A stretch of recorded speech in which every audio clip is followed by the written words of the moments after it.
शिमला ग्रामीण विधानसभा क्षेत्र के अंतर्गत आने वाले वार्ड नंबर 24 हलोग धामी से पंचायती राज चुनावों में बतौर जिला परिषद सदस्य उम्मीदवार अनीता शर्मा ने मतगणना में धांधली का आरोप लगाया है। उन्होंने कहा कि मतगणना के समय जब उनके एजेंट ने संदेह होने पर अंदर मौजूद अधिकारियों से पुनः मतगणना की मांग की तो उन्होंने इससे इनकार कर दिया। उन्होंने कहा कि ये उनका अधिकार है कि जब पुनः मतगणना की मांग उठ रही है तो पुनः मतगणना होनी चाहिए, लेकिन इस बात से इनकार कई सवालों को जन्म देता है। उन्होंने चुनाव आयोग से भी मांग की है कि उनके वार्ड में पुनः मतगणना होनी चाहिए, फिर चाहे विजयी कोई भी हो। मेरा नाम अनीता शर्मा है। मैं अभी जो ये पंचायती राज के जो इलेक्शंस हो रहे थे इसमें मैं जिला परिषद की कैंडिडेट थी हलोग धामी वार्ड 24 से।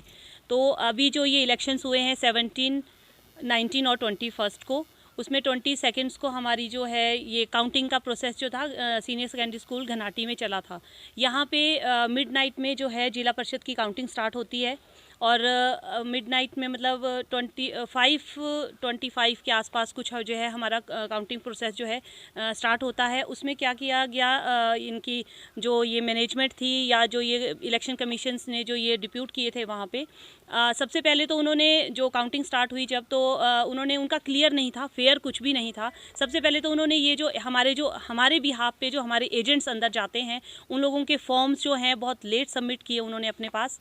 और जब काउंटिंग हो रही थी तो जो हमें हमारे एजेंट्स को मेरे एजेंट्स को ही नहीं, हमारी जो अदर जो मेरे कंपोनेंट थे उनके एजेंट्स को भी जो गलतियां उसमें लगी, उन्होंने भी जब ऑब्जेक्शन किया कि हम लोग सेटिस्फाई नहीं है इस काउंटिंग से, तो हमें जो है हमारे जो आरओ सर थे उन्होंने सीधा बोला कि आप लोग हमें काउंटिंग करना सिखाएंगे। हमने बोला उनको, हमारे एजेंट्स ने उनको बोला कि काउंटिंग तो आप ही करेंगे सर, सब कुछ आप ही करेंगे, बट हमें सामने दिखाओ तो सही कि आप क्या कर रहे हैं, कैसे चल रहा है ये प्रोसेस।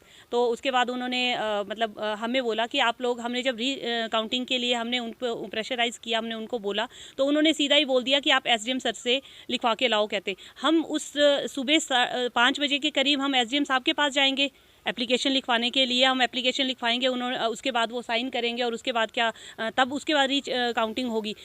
और इसके एवज में कि वो ही अब उनको आरओ रिटर्निंग ऑफिसर उनको डिप्यूट किया गया है वहाँ पे, तो वो उस टाइम वो कॉम्पिटेंट है। वो डीसी साहब के पास गए थे, हमने उनके पास भी अपनी कंप्लेंट की है। हमारे साथ में जो हमारे कैंडिडेट हैं, दूसरे कैंडिडेट थे वो भी साथ थे, उन्होंने भी, हमने पिटिशन फाइल कर दी है वहाँ पे भी, और आगे इलेक्शन कमीशन को भी हमने फॉरवर्ड कर दी है। और हम लोग, अगर हमारी बात नहीं सुनी जाएगी, मैं आप लोगों के माध्यम से एक ही बात बोलना चाहती हूँ कि अगर हमारी बात नहीं सुनी जाएगी तो हम लोग धरने पे बैठेंगे। वहीं अनीता के एजेंट ने भी मतगणना में संदेह जताते हुए पुनः मतगणना की मांग की, साथ ही आरोप लगाया कि पहले ही बंडल बना कर रखे गए थे। हमने पहले जब हम अंदर गए वहाँ पर, तो जो वहाँ पर पहले एडवांस में ही जो बंडल बने हुए थे, जो पहले भी चुनाव होते थे उसमें पहले से ही उन्होंने बंडल बनाए हुए थे, 25-25 के बंडल बनाए हुए थे। जो हमने उनसे पूछा कि ये बंडल कैसे बनाए आप, जो हमें हमारे एजेंट को तो अंदर बुलाया नहीं गया था, तब उन्होंने बोला कि हमने अपने आप ही पहले एजेंट जो बना दिए हुए बंडल वो बना दिए हुए। तो मैंने पूछा, मैं कहा 25 के बंडल बनाए हुए आप में, इसके अंदर तो 15 भी हो सकते हैं, नाम के लिए वो 25 आपने नंबर रख दिया, 15 अंदर उसमें बैलेट पेपर होंगे, बाहर आपने 25 लिख दिया, तो काउंटिंग में तो आप 25 काउंट करेंगे। मैं कहा उसमें तो बोले ये लोग आप नहीं सिखाएंगे हमारे को। हमने बोले जो बना दिया है हमने बना दिया है। तो उसके बाद जब सारी काउंटिंग की सारी फॉर्मेलिटी पूरी ख़त्म हुई तब हमने बोला मैं कहा हमारे को इसमें ऑब्जेक्शन है, बोलते अनाउंस कर रहे हैं हमको ऑब्जेक्शन है। तो उन्होंने बोला कि बोलते रीकाउंटिंग तब होगी नहीं। बोलते मैं कहा क्यों नहीं होगी, मैं कहा जब हमारा हक है, मैं कहा ये रीकाउंटिंग का। तो बोले नहीं, आप एसडीएम के पास जाइए, वहाँ से एप्लीकेशन लिखा के आइए। तो मैं कहा अभी सुबह के 5 बज रहे हैं, तो इस वक्त मैं कहा हम एसडीएम के पास कैसे जाएंगे वहाँ पर। बोलते नहीं, वो मेरी प्रॉब्लम नहीं है, वो आपकी प्रॉब्लम है। बोलते तो हम बंडल ये काउंटिंग शुरू होने के टाइम से पहले से बना दिए, ये पहले से ही है। जब हम अंदर गए वो पहले से ही बंडल बने हुए थे, 25-25 के बंडल बने हैं, बोलते पहले से ही है। तो हमने बोला उस समय कोई और एजेंट था किसी और? मैम दूसरी पार्टी के विजय ठाकुर के भी एजेंट थे, उन्होंने भी बोला कि बोलते हमें जो आपने बंडल बनाए हुए इसमें हमें थोड़ा मतलब ठीक नहीं लगा, हमें गलत डाउट है इसके ऊपर। तो बोले थे जो वहाँ पे एआरओ थे, उन्होंने बोला कि ये चीज़ हमने बोला सही किया है, इस चीज़ को हमें आप मत बताइए हमें, हमने हमारा काम है, हमने सही ढंग से हमने अपना काम किया है। तो हमने बोला, बोलते हमें डाउट है इसमें। तो बोले हमें सिखाए, बोलते अपना काम, जो हमारा काम आता है हमें भलीभांति आता है। बोलते तो मैं कहा हमारा हक है, हम एजेंट इसीलिए अंदर आए हैं, जो हमारा डाउट होगा उसको क्लियर करने के लिए अंदर आए हैं। तो उन्होंने साफ इनकार कर दिया, बोलते नहीं जो हो गया वो हो गया। रीकाउंटिंग की मांग आपने अंदर उठाई थी क्या? रीकाउंटिंग के लिए बोला हमने उनको, मैं कहा रीकाउंटिंग कर दो, मैं कहा मुझे थोड़ा लग रहा है, मैं कहा डाउटफुल हो रहा है इसमें, तो रीकाउंटिंग कर दो। तो वो साफ मुकर के कि एसडीएम के पास जाओ, वहाँ से एप्लीकेशन लिखवा के आओ, मैं तब रीकाउंटिंग फिर करूँगा। आप क्यों नहीं गए एसडीएम के पास? तो हमने बोला, मैं कहा 5 बजे है, अभी हम उसके इनके पास जाएंगे, सुबह के टाइम तो अर्ली इन द मॉर्निंग, हमने इतना ही बोला था उनसे, उन्होंने अनाउंस कर दिया वहाँ पे। अब क्या मांगे आपकी? अब यही मांग है हमारी है कि हाँ रिजल्ट चाहे वो कोई भी जीते, अभी जो प्रत्याशी उन्होंने घोषित किया हुआ प्रभा वर्मा, तो चाहे वही जीते, हमारी सिर्फ एक ही मांग है कि रीकाउंटिंग की जाए।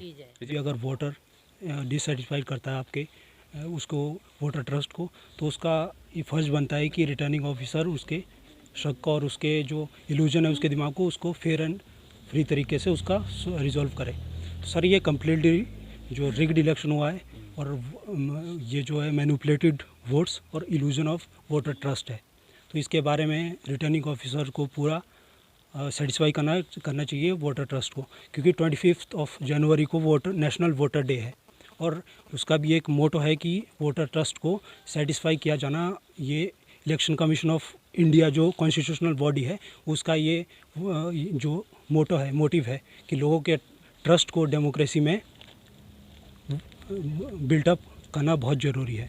तो मुझे ये लगता है कि जो ये रिग्ड इलेक्शन हुआ है और इल्यूजन ऑफ इलेक्टोरल वोट्स है, उसको सेटिस्फाई करना रिटर्निंग ऑफिसर का काम है according to election commission of India, जो कि एक कॉन्स्टिट्यूशनल बॉडी है। और मीडिया जो कि 4th पिलर ऑफ डेमोक्रेसी है, उनका ये दायित्व जैसे है, क्योंकि we are the common voter, तो हमारे पास यही है कि मीडिया जो 4th पिलर ऑफ डेमोक्रेसी है, उनके माध्यम से कि लोगों के ट्रस्ट को और लोगों के जो इस तरह से को डेवलप करने का काम मीडिया जो है हमारा काम जो है ज़रूर करेगा। देव शर्मा है और मैं बठमाणा जापरी पंचायत का बाशिंदा हूँ। अभी जो इलेक्शन हुए, जैसा मुझे एजेंट ने भी बताया, मैं उम्मीदवार के साथ हर जगह गया है, तो उस रिस्पांस में मुझे लगता है कि हो सकता है इसमें कोई गड़बड़ी हो। जब एजेंट ने एआरओ को रीकाउंटिंग के लिए कहा, तो जहाँ तक मेरी नॉलेज है, मैं ये समझता हूँ कि एआरओ के प्रव्यू में था कि वो रीकाउंटिंग कराते और जो दूसरे लोग हैं उनको सेटिस्फाई करवाते। इसके अलावा स्थानीय लोगों ने भी रोष जताया और पुनः मतगणना की मांग को प्रमुखता से उठाया। फिलहाल अनीता ने उपायुक्त से भी इस मामले को लेकर पुनः मतगणना की मांग की है। साथ ही ये भी कहा कि यदि उनकी मांग नहीं मानी जाएगी तो वे अपने समर्थकों के साथ प्रदर्शन करने के लिए बाध्य होगी। हिमदर्शन टीवी नेटवर्क के साथ देव की रिपोर्ट।